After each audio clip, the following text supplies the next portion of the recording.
It was a cold, rainy night in Seattle. The streets were slick with water, and the sound of rain hitting the pavement filled the air. Emily Carter, a 28-year-old nurse at Seattle General Hospital, trudged home after a grueling shift. Her dark hair stuck to her face, drenched from the storm, but she barely noticed. She pulled her thin jacket closer, her mind elsewhere. Life had been hard on her. Her mother had died years ago from a relentless illness, leaving a hole she couldn't mend. Then her ex-boyfriend walked out, breaking what trust she had left. Now she lived for her patients, giving everything to save others because she couldn't save the ones who mattered most. As she crossed a quiet street, a sudden screech tore through the rain. She froze, her heart jumping. Headlights flared in the darkness, followed by a sickening crunch. A car had veered off the road, slamming into a lamppost just yards away. Steam hissed from the crumpled hood, and the driver's side door hung open, swaying in the wind. Emily's training kicked in. She ran toward the wreck, her sneakers splashing through puddles, until she reached the driver. A man slumped against the steering wheel, his head tilted at an odd angle. Blood streaked his forehead, and his breathing came in shallow gasps. Emily dropped to her knees beside the open door, her hands steady despite the tremor in her chest. She leaned in, assessing him. His chest rose unevenly, and a faint wheeze escaped his lips. She grabbed his shirt, a soaked white button-up, and tore it open with a sharp tug, the fabric ripping under her fingers. His chest was bruised, ribs likely cracked from the impact. She pressed her palm against his sternum, feeling for movement, then checked his pulse at his neck. It was weak, but there. Rain poured over them, soaking her further, but she didn't care. She shrugged off her jacket, pressing it against his chest to stabilize him, tying the sleeves around his back to hold it tight. "Hold on," she said, her voice firm but soft. "Don't die. I can't lose anyone else tonight." She fumbled for her phone, her fingers slippery with water and blood, and dialed 911 on 11. "There's been an accident off Pine Street," she said, her words quick. "Male driver, unconscious, possible chest trauma. Send an ambulance now." The man's head lolled, his eyes fluttering open for a moment. They met hers, brown and dazed, a spark of life fighting through the haze. His lips parted, a whisper slipping out. "Thank you, Angel." Then his eyes shut, his body going slack. Emily's breath hitched. She pressed harder on the jacket, urging him to stay alive. "Come on," she muttered, her voice shaking. "Help's coming, stay with me." Sirens wailed in the distance, growing louder. Red and blue lights flashed as an ambulance rounded the corner, skidding to a stop. Paramedics rushed out, pulling Emily aside as they took over. She stumbled back, rain streaming down her face, watching as they checked his vitals and lifted him onto a stretcher. "He's got a pulse," one shouted, securing an oxygen mask over his face. Another loaded him into the ambulance, the doors slamming shut. Emily stood there, breathless, as the vehicle sped off, disappearing into the wet night. She didn't know his name, didn't know if he'd make it. All she knew was she'd given him a chance. Her hands trembled, stained with his blood, the rain diluting it into faint streaks. She turned away, walking home in a fog. His words lingered in her head. "Thank you, Angel." It was barely audible, lost in the storm, but it clung to her. She didn't feel like an angel. She felt drained, fractured, like someone who kept pushing forward even when it hurt. At her small apartment, she shed her wet clothes and collapsed onto the couch, staring at the ceiling. She didn't know why this stranger mattered so much. Maybe it was because saving him felt like reclaiming something she'd lost when her mother faded away. Across town, the man lay in a hospital bed, surrounded by beeping machines. His name was James Sullivan, a 32-year-old CEO of Sullivan Tech, a company known for its bold innovations. He didn't know it yet, but the woman who'd knelt by his wrecked car had just altered his path. Drifting between sleep and pain, her face haunted him, those worried eyes cutting through the rain. He didn't know who she was or where she'd gone, but one thought stuck. He had to find her. Morning came, rain still tapping against Emily's window. She dragged herself up, her body sore from the night before. She pulled on fresh scrubs and headed back to the hospital, ready for another shift. She tried to shove the stranger from her mind, telling herself he was just another case, another life she'd brushed against. But something nagged at her, a feeling she couldn't shake. Their story didn't feel finished. At the same time, James woke in a stark hospital room. Sunlight filtered through the blinds, tracing lines across his bruised face. His ribs ached, every breath a reminder of the crash, but he was alive. He shifted, seeing his assistant Sarah by his bedside, her laptop open. "You're up," she said, her voice thick with relief. "We thought we'd lost you." James rubbed his forehead, his throat dry. "What happened?" Sarah explained. He'd been driving late, swerved to avoid something in the road, and hit a pole. A woman had found him, kept him stable. "She called it in," Sarah said. "Without her, you'd be gone." James sat up, grimacing. "Who was she?" Sarah shook her head. "No idea. She left before anyone got her name." He closed his eyes, picturing her face, those eyes filled with urgency and care. "Find her," he said, his voice firm despite the pain. "I need to thank her." Sarah nodded, her fingers already moving across the keyboard. James sank back, his mind churning. He didn't know why she mattered so much, why her voice echoed in his skull. "Thank you, Angel." He'd said it half-conscious, but it fit. Whoever she was, she'd pulled him back from the edge. He wasn't letting her slip away. Emily moved through her shift at Seattle General like a shadow. She checked vitals, changed bandages, offered quiet reassurances, but her thoughts kept drifting to the crash, to the man she'd dragged from the wreckage. She wondered if he'd survived, if he'd remember her hands on his chest.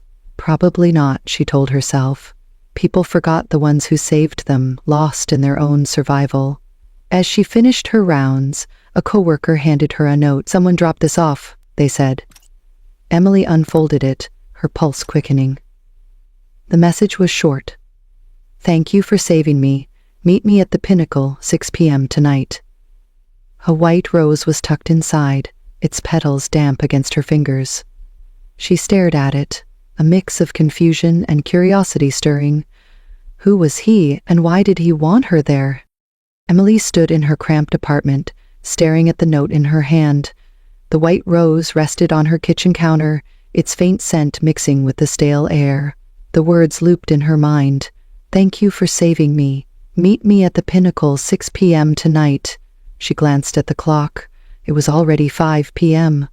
She didn't know who he was or why he'd tracked her down, but something about the note tugged at her. Maybe it was curiosity. Maybe it was the rose. She hadn't been think like this before, not with such intent. At the hospital, gratitude came in fleeting smiles or quiet nods, never invitations to fancy restaurants. She sighed, running a hand through her hair. The Pinnacle was upscale, the kind of place she'd never stepped foot in on her nurse's salary. Her wardrobe reflected her simple life, scrubs, jeans, a few faded sweaters. She settled on a plain black dress, the only thing she owned that might pass as decent. It was old, a relic from a date years ago with her ex, but it would do. She slipped it on, brushed her hair, and grabbed her coat. As she locked the door, doubt crept in. What if this was a mistake? What if he wasn't the man from the alley? But her feet kept moving, carrying her to the bus stop. Across town, James sat in his hospital room, adjusting the cufflinks on a crisp suit Sarah had brought him. His side ached, but he'd insisted on leaving for this meeting. Sarah hovered nearby, her brow furrowed. "You sure you're up for this?" she asked, closing her laptop. James nodded, his jaw tight. "I owe her. She didn't just save my life, she gave me a reason to think about it." Sarah raised an eyebrow, but didn't argue. She'd already tracked Emily down through hospital records, a perk of being assistant to a CEO with connections. "Her name's Emily Carter," Sarah said. "Nurse at Seattle General, no family listed, keeps to herself." James listened, filing away the details. Emily. It suited her, soft but strong, like the hands that had pressed life back into him. At 5:45, Emily stepped off the bus, the neon glow of the Pinnacle looming ahead. It was a sleek tower of glass and steel, perched on a hill overlooking the city. She smoothed her dress, feeling out of place among the valet drivers and well-dressed patrons streaming inside. The hostess greeted her with a polite smile. "Reservation?" Emily hesitated. "I'm meeting someone. He left me a note." She showed the paper, and the hostess nodded. "Mr. Sullivan's waiting. Follow me." Sullivan? The name didn't ring a bell, but Emily followed, her pulse quickening. The hostess led her to a private table by a floor-to-ceiling window. The city sparkled below, rain-streaked and alive. A man stood as she approached, tall and broad-shouldered, his dark hair neatly combed. He wore a tailored suit, but the faint shadow of a bruise marked his jaw. Emily froze. It was him, the man from the alley, cleaned up and standing like he owned the room. Which, she realized, he might. "You're her," he said, his voice low and warm. "The one who saved me." Emily nodded, unsure what to say. "I'm glad you're okay. I didn't expect this." He gestured to the chair across from him. "Please sit. I'm James Sullivan." She sat, folding her hands in her lap. James settled back into his seat, studying her. Up close, he was striking, with sharp cheekbones and eyes that held a quiet intensity, but she didn't linger on that. She was here for answers, not flattery. "Why am I here?" she asked, her tone direct. James took a breath, leaning forward. "First, thank you. I'd be dead if you hadn't found me. The doctors said another minute and I wouldn't have made it." Emily shifted, uncomfortable with the praise. "It's my job. Anyone would have done it." He shook his head.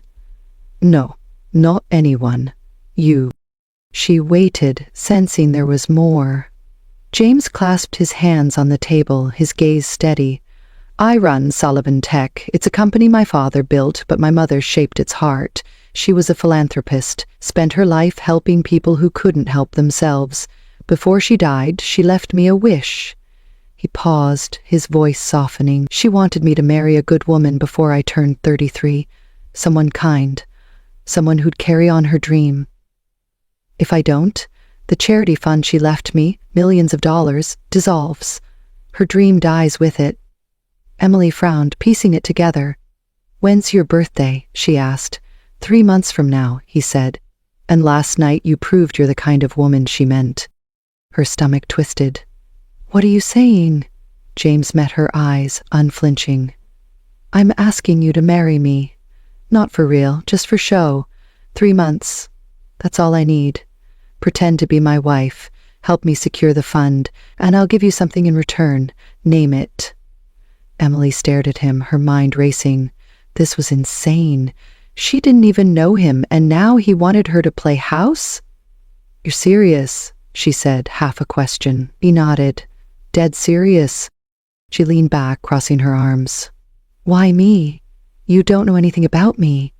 James smiled faintly, the first crack in his polished exterior. "I know you knelt in the rain to save a stranger. I know you didn't ask for anything after. My mother believed kindness like that is rare. So do I." Emily looked away, out at the city lights. She didn't feel rare. She felt tired, stretched thin by years of giving without getting back. But his words stirred something, a flicker of purpose she hadn't felt since losing her mum. "What's the fund for?" she asked, testing him. "A free hospital," he said. "She started it before she got sick. No one should die because they can't pay, that was her rule. I want to finish it."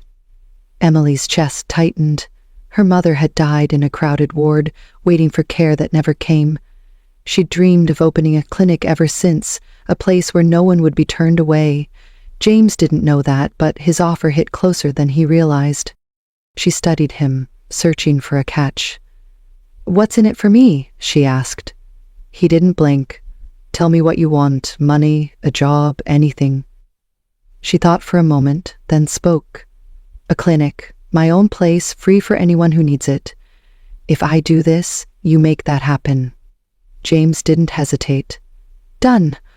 I'll fund it, every cent. You'll have it by the time we're through." Emily bit her lip, weighing her options. It was crazy, reckless even, but the clinic, her mother's dream, it was worth the risk. Okay, she said finally, her voice steady. I'll do it. 3 months, that's it. But this is a deal, nothing more. Don't expect me to fall for you. James nodded, a flicker of relief in his eyes. Fair enough, it's a deal. He extended his hand across the table. Emily took it, her grip firm despite the unease in her gut. His hand was warm, steady, and for a second she wondered what she'd just agreed to. As they shook, a waiter approached with menus, breaking the tension. James ordered wine, and Emily stuck to water, keeping her head clear. They ate in near silence, the weight of their agreement settling between them. She watched him across the table, this man she'd pulled from death's edge, now asking her to step into his world. He was polished, confident, but there was a shadow in his eyes, a loneliness she recognized. She pushed it aside. This wasn't about him, it was about the clinic, about keeping her mother's memory alive. When dinner ended, James stood, offering to drive her home. She declined, preferring the bus. I'll see you tomorrow, he said. We'll start making this real. She nodded, slipping the rose into her pocket as she left. On the ride home, she stared out the window, rain streaking the glass. She'd saved him once, and now she was saving something else, something bigger. But as she clutched the note in her hand, a small voice whispered, "What if this saved her too?" The next morning, Emily packed a small suitcase and stood outside her apartment, waiting. A sleek black car pulled up and James stepped out, dressed in a gray suit that made him look every bit the CEO. He took her bag without a word, placing it in the trunk. "Ready?" he asked, his tone calm but expectant. Emily nodded, though her stomach churned. She wasn't just leaving her home for 3 months, she was stepping into a life she didn't belong in. "Let's get this over with," she said, sliding into the passenger seat. James drove in silence, the hum of the engine filling the space between them. His mansion sat on a hill overlooking Seattle, all glass and stone, surrounded by manicured lawns.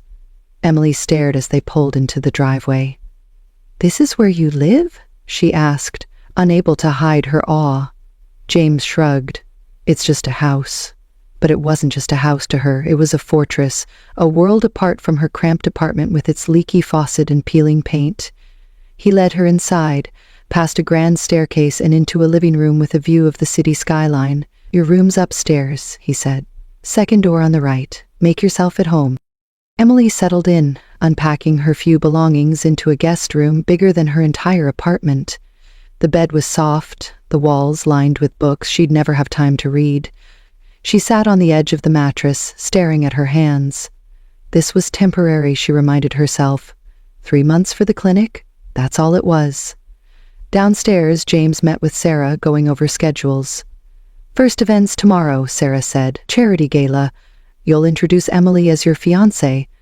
James nodded, glancing up the stairs. "She'll handle it," he said, though he wasn't entirely sure. The next evening, Emily stood in front of a mirror, tugging at the emerald green dress James had sent up. It fit perfectly, hugging her frame in a way that felt foreign. She wasn't used to this, to silk and heels and hairpins holding her curls in place. James knocked on her door, stepping in when she mumbled a reply. He stopped, his breath catching for a moment. "You look good," he said, simple and honest. Emily smoothed the fabric, avoiding his gaze. "It's not me, but it'll do." He handed her a small velvet box. "One more thing." Inside was a silver ring, a single diamond glinting in the light. "For the act," he said. She slipped it on, the weight unfamiliar on her finger.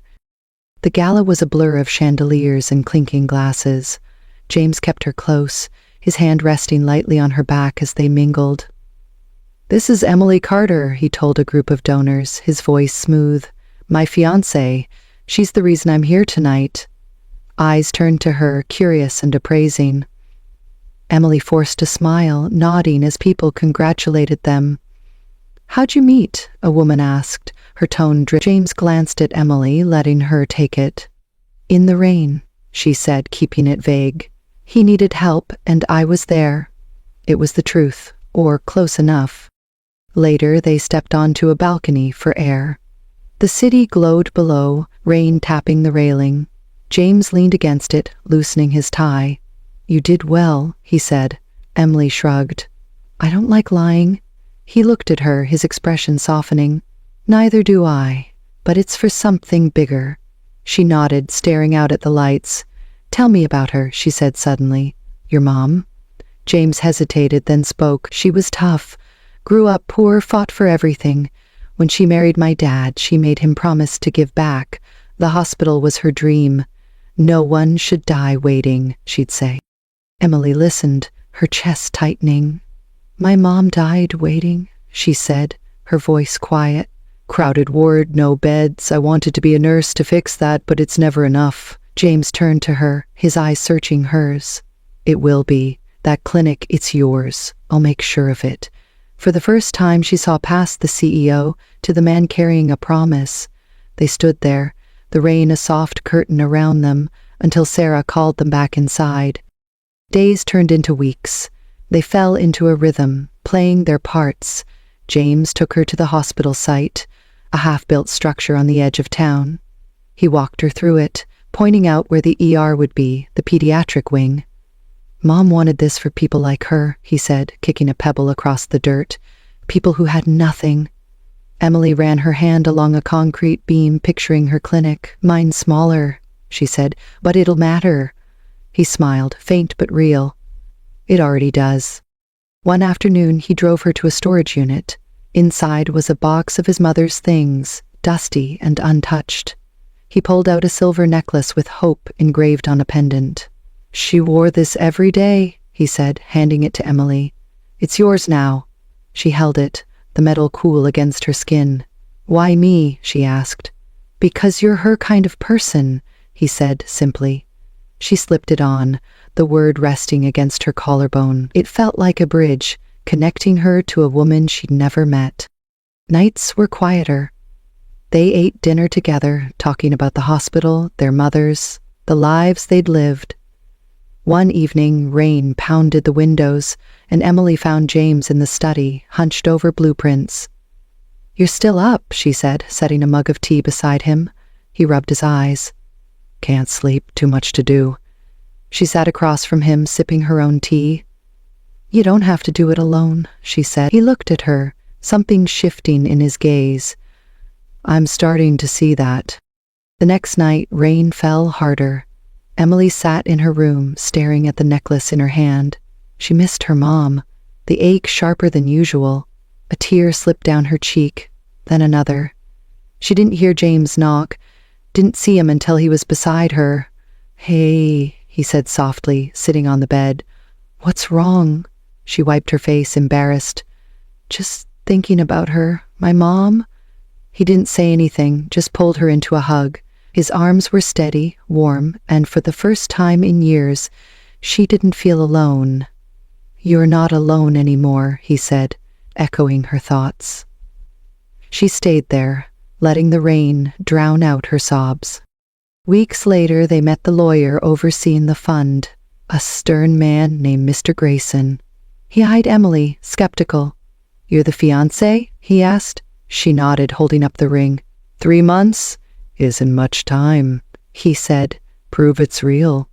James squeezed her hand under the table, a silent promise. They left the meeting, tension easing as they stepped outside. He's tough, Emily said. James laughed, a rare sound. He's nothing compared to you. But trouble brewed. Mark, Emily's ex and Sullivan Tech's CFO, cornered her at a charity event. His suit was wrinkled, his eyes dark with resentment. You're with him now? He spat, his voice low. James Sullivan? After what he did to me? Emily frowned. What are you talking about? Mark smirked, leaning close. He's using you. Always has a plan, that one. Watch yourself. She stepped back, unease settling in her gut. Mark had broken her heart once. Left her when she needed him most. Why was he here, stirring doubt? That night she sat with James on the mansion's patio, rain pattering above them. Mark said something, she admitted. That you're using me. James tensed, his jaw tightening. He's bitter. I fired him years ago for skimming funds. He's got no proof. She searched his face, wanting to believe him. This is still just a deal, right? She asked. He held her gaze too long for comfort. It's whatever you want it to be, he said. She looked away, her heart thudding. The lie was blurring, and she wasn't sure where the act ended anymore. They kept going, visiting the hospital site again. James handed her a hard hat, grinning. "Future Dr. Carter," he teased. She laughed, the sound surprising her. "Just Nurse Carter," she said. "That's enough." He watched her, his smile fading into something softer. "It's more than enough." The rain slowed, and for a moment it was just them, standing in the dirt, dreaming of something bigger. But Mark's words lingered, a shadow she couldn't shake. The days ticked down to James's 33rd birthday, now just 1 week away. The hospital project was nearly finished, its white walls rising against the Seattle skyline. Emily walked the halls with James, her sneakers scuffing the fresh concrete. She could see it now, patients filing in, kids laughing in the pediatric wing. No one turned away. It was her mother's dream, her dream, and James had made it real. She glanced at him as he spoke with a contractor, his voice steady, his suit jacket slung over his shoulder. He caught her eye and smiled, a quiet thing that warmed her more than it should. The line between fake and real was fading, and she wasn't sure how to stop it. Back at the mansion, they sat in the living room, papers spread across the coffee table. James flipped through blueprints, marking changes, while Emily reviewed donor lists for the hospital's opening.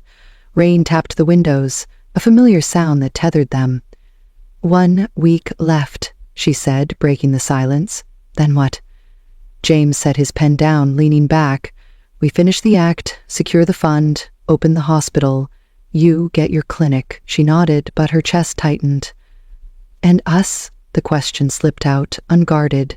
He looked at her, his expression unreadable. That's up to you, he said. She didn't answer, turning back to the papers, her fingers tracing the necklace at her throat. The next day, trouble struck. Emily arrived home from a shift at Seattle General, her scrubs wrinkled from a long night. A manila envelope sat on the kitchen counter, her name scrawled across it. She frowned, tearing it open. Inside were documents, grainy photos, a typed letter. Her hands shook as she read. James Sullivan plans to sell the charity fund after securing it. He's been lying to you. Check the dates. The photos showed James meeting a suited man, papers exchanged, timestamps from last week. Her stomach dropped. She flipped through bank statements, forged emails, all pointing to one thing. James was playing her, just like Mark had warned. She sank onto a stool, the necklace heavy against her skin. Hope, what a joke. She'd let herself believe in him, in this, and now it was crumbling. The front door opened and James walked in, loosening his tie. "Hey," he said, stopping when he saw her face. "What's wrong?" She held up the envelope, her voice cold. "Explain this." He took it, scanning the contents, his brow furrowing. "This isn't real," he said, tossing it on the counter. "Someone's setting me up."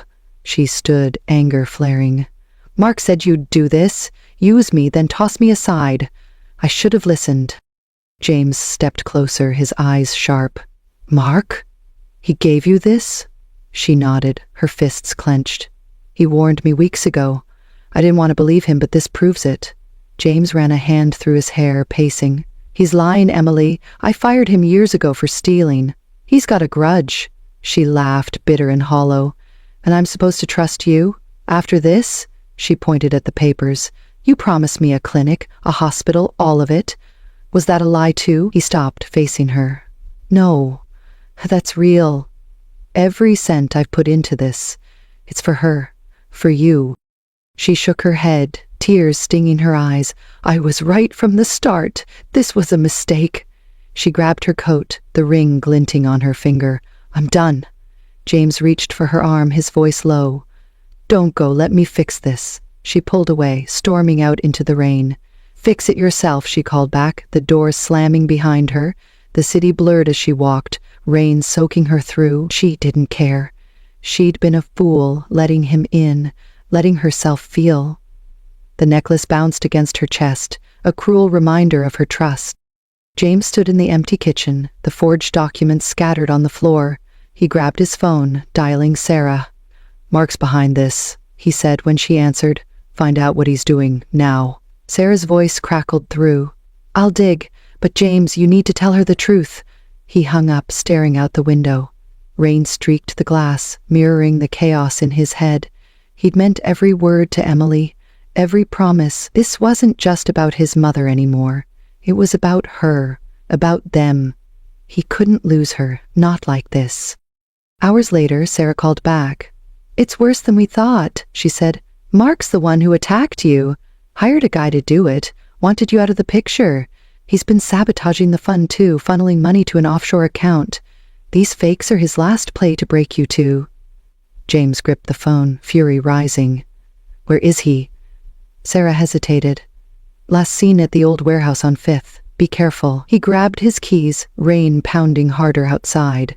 I'm ending this, he said, hanging up. Meanwhile, Emily sat on a bus stop bench, soaked and shivering. She'd walked aimlessly, her anger fading into a dull ache. The papers could be fake, she knew that.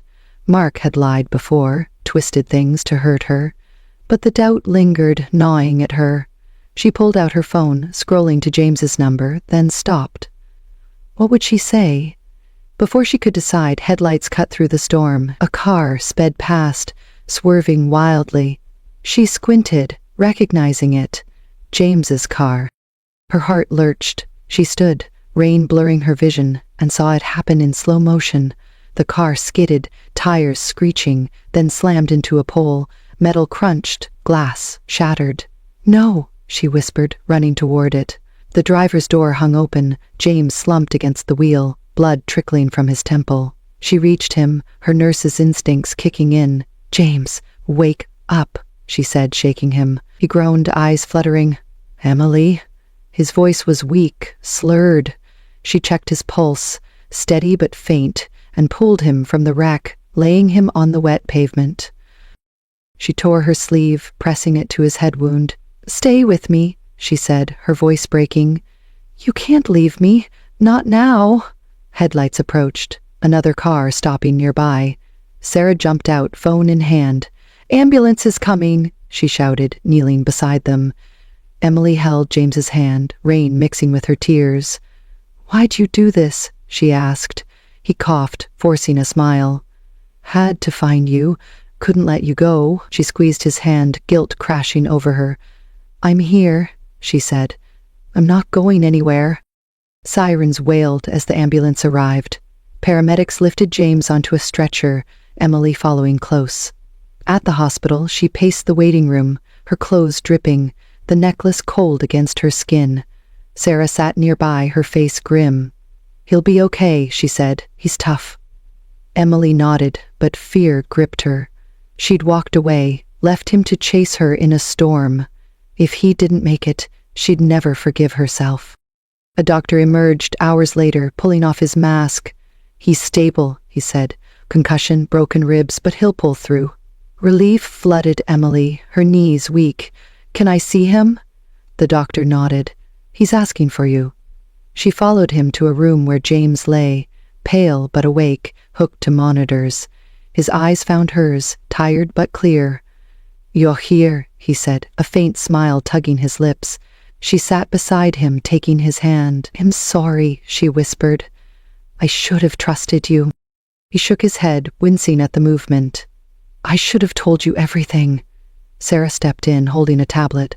Mark's done, she said. Police have him. He confessed to the attack, the sabotage, the fund's safe. James looked at Emily, his grip tightening. It was never about the money, he said. It was about her dream, and then it became ours. Emily's throat closed, tears spilling over.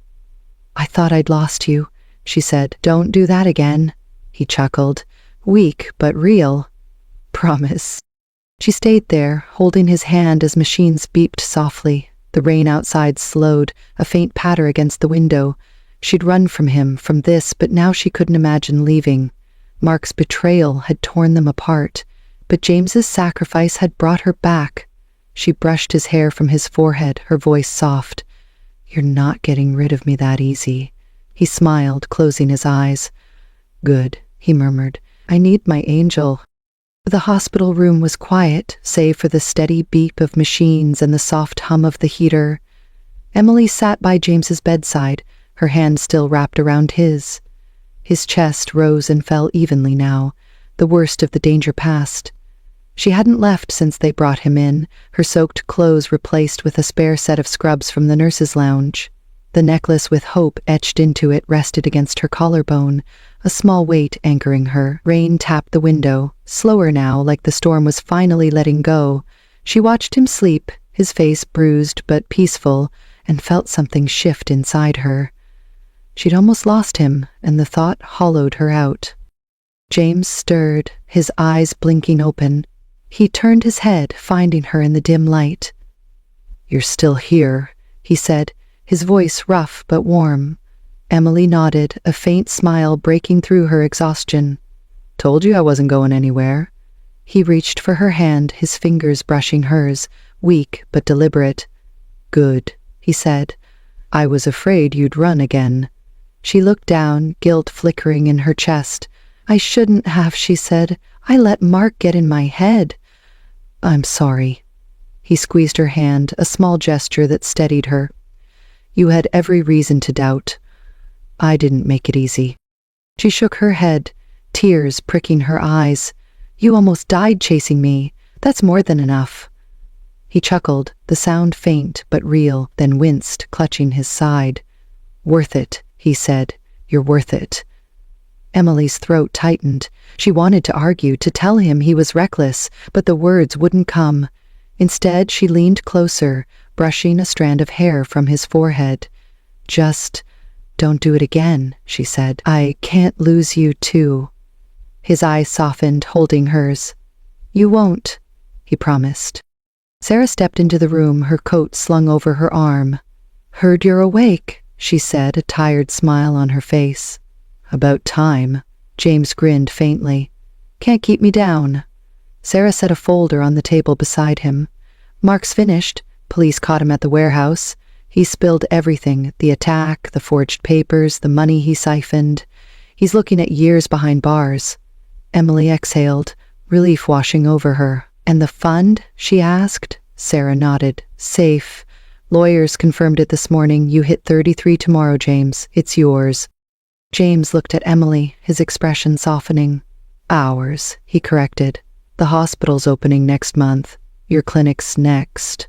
Emily's heart swelled, a mix of gratitude and something deeper. She'd signed up for a deal, a means to an end, but now it was more. "You didn't have to do all this," she said. He met her gaze, unflinching. "Yeah, I did. For her, for you, for me." She didn't know what to say, so she just held his hand tighter, letting the silence speak. The next day, James turned 33. He was still in the hospital, but the mood shifted. Nurses brought a small cake, a single candle flickering atop it. Sarah stood by the door, smirking, as Emily lit the wick. "Make a wish," she said, her voice teasing but gentle. James looked at her, the flame dancing in his eyes. "Already got it," he said, blowing it out. The room laughed, a light moment amid the chaos of the past week. Emily cut the cake, handing him a slice. "You're impossible," she said, shaking her head. He grinned. "You like it." Later, alone again, James pushed himself up, wincing but determined. "I need to tell you something," he said. Emily sat back, her pulse quickening. "What?" He took a breath, his voice steady despite the pain. "This started as a deal. A way to keep my mom's dream alive, but it's not that anymore. I don't want it to end, not with you." Her heart stopped, then raced. She'd felt it too, the shift, the pull, but hearing it out loud made it real. "James?" she started, unsure where to go. He held up a hand. "You don't have to say anything. I just needed you to know. I'll wait, as long as it takes." She looked at him, this man she'd pulled from the rain, who'd turned her world upside down. The necklace glinted in the light, a reminder of the hope they'd built together. "I was scared," she said finally, her voice trembling.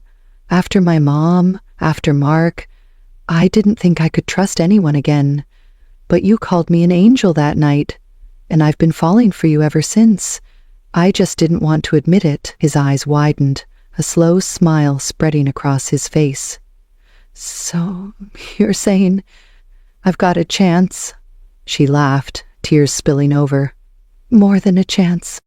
He reached for her, pulling her close despite the wires and bandages. She rested her forehead against his, breathing him in. "We'll figure it out," he said. "No deals, no lies, just us." She nodded, her voice a whisper. Just us. They stayed like that, the rain outside fading to a drizzle, the storm finally breaking. For the first time in years, Emily felt whole, not because of the clinic or the hospital, but because of him. Weeks later, James was discharged. He moved slower, leaning on a cane, but his strength returned with each day. Emily stayed at the mansion, no longer as a guest but as something more. They planned the hospital's opening together, finalizing details over coffee and late-night talks. Mark's trial came and went, a distant shadow they left behind. The fund was secured, the hospital funded, and Emily's clinic broke ground in a quiet corner of the city. She'd visit the site, watching workers lay the foundation, picturing the lives it would save. The day of the hospital opening arrived, a crisp morning with a clear sky. James stood on a makeshift stage, Emily beside him, her hand in his. A crowd gathered, donors and locals alike, their faces bright with anticipation. He took the microphone, his voice carrying over the buzz. "This is for my mother," he said. "She believed in second chances, in helping those who need it most. I'm here because someone gave me one." He glanced at Emily, his eyes warm. "And I'm finishing her dream with the best partner I could ask for." Emily stepped forward, her voice steady despite the nerves. "This isn't just a building," she said. "It's hope for everyone who's ever been turned away. I lost my mom to a system that failed her. This is for her and for all of you." The crowd clapped, a wave of sound that lifted her. James handed her a pair of scissors, and together they cut the red ribbon, the fabric falling to the ground.